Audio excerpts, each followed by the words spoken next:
This week we have a double portion, two parashas that are read this week. Parashah Tazria and Parashah Metzora.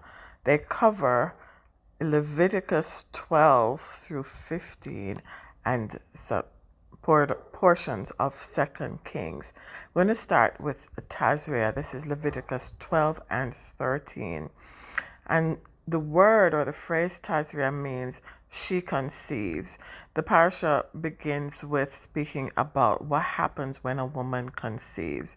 Hashem gives Moses instructions on ritual purity for a woman who has given birth. If she gives birth to a son, she will be unclean for 7 days, and she's to wait 33 more days before she can bring her sacrifice to the cohen for her purification. However, on the 8th day after the boy is born, he is to be circumcised. On the other hand, if she gives birth to a daughter, she will be unclean for 14 days and will have to wait 66 days before her purification is over. That's 40 days for a boy and 80 days for a girl.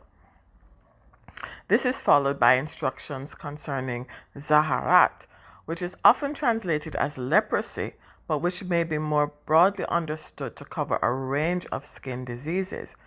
The diagnosis of tzara'at by the cohen is outlined in detail, and the requirement for quarantine of persons adjudged to have it.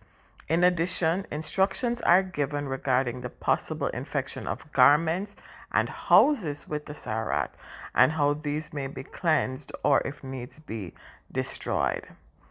In Parashah Metzora, which is chapters 14 and 15 of Leviticus, Hashem outlines how the purification of a person with tzara'at is to be achieved.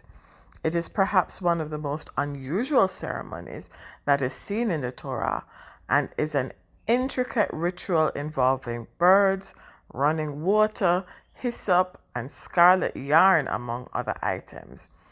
The instructions for examining a house thought to be infected with tzara'at is also covered, as well as the method to clean it, or in the case of infectious spread, the need to destroy such a dwelling. Finally, the issue of bodily discharges is discussed, and the instruction is given that discharges render a person ritually unclean. The rituals for purification are also shared. The Haftarah, the first one, comes from 2 Kings chapter 4 from verse 42 to chapter 5 verse 19. In the portion, we see Elisha the prophet. He has received 20 loaves of bread as a gift, and he instructs his servant to share the bread for 100 men. His servant objects, saying that it's insufficient. How can I share this amount of bread for so many people? However, Elisha advises him that Hashem has said that not only would the 100 men be able to eat, but that there would be bread left over, and there was. We then see Naaman, the commander of the army of the king of Aram, who is suffering from tzara'at, who is known as Naaman the leper, is persuaded to go and see Elisha in hopes of a miracle cure for his tzara'at. The king of Aram writes to the king of Israel, telling him that he has sent Naaman to him to be healed of his tzara'at, and the king is distressed and tears his robe. Elisha hears of it and sends a message to the king to send Naaman to him, so that he will see that there is indeed a prophet in Israel. Elisha sends instructions to Naaman to wash in the Jordan River 7 times. Naaman is offended that Elisha did not even come out to him and pray for him. But his servants persuade him to carry out the instructions, as they are not difficult. He does and is completely healed. He returns to Elisha's house with a gift, and the prophet refuses the gift. In the other Haftarah portion, which is 2 Kings 7, verse 3 to 20, we see 4 men with tzara'at, or for the 4 lepers, who are on the outside of the city of Shamron, as it is besieged by the king of Aram.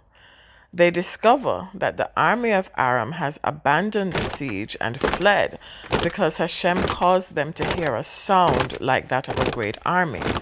The Aramites conclude that Israel has hired armies from the Hittites and Egypt and that they will be destroyed, and so they flee. The discovery by the men, the 4 lepers, saves the city from complete starvation. Thus, the prophecy of Elisha concerning the end of the siege was fulfilled. Now, in the Haftarah portion concerning Naaman, we see Naaman complaining that the prophet did not even come outside, did not even call out to his God, did not do what he expected him to do in order for him, Naaman, to receive his healing.